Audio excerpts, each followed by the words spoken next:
Summer కదా మార్కెట్లో crazy flavours తోటి చెరుకు రసాలు వచ్చినాయి. ఒక్కొక్కటి చెప్తా చూడు. ఫస్ట్ది బటర్ పన్నీర్ చెరుకు రసం, సమోసా చెరుకు రసం, కోన్ ఐస్ క్రీమ్ చెరుకు రసం,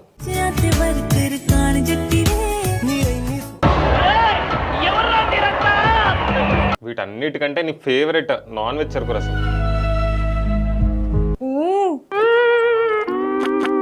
ఇయు అంటున్నావు, మొన్న షూట్ గ్యాప్ లో చల్లగా ఆగింది అదే.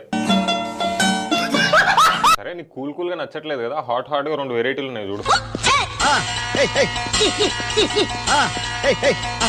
పానీపూరి బజ్జీ అదిరిపోలా. అరే సపరేట్ సపరేట్ గా తినచ్చు కదరా, మరి అట్లా తిన్నావేంటి? నెక్స్ట్ ఇంకోటి ఉంది బల్లి బజ్జీ, నీ ఫేవరెట్. ఇవన్నీ కాదు కానీ నీ ఫేవరెట్ గులాబ్ జామున్ కదా, వాటిని కూడా చెడగొట్టారు చూడు. గులాబ్ జామున్ పరోటా. ఏం మాట్లాడుతున్నావురా?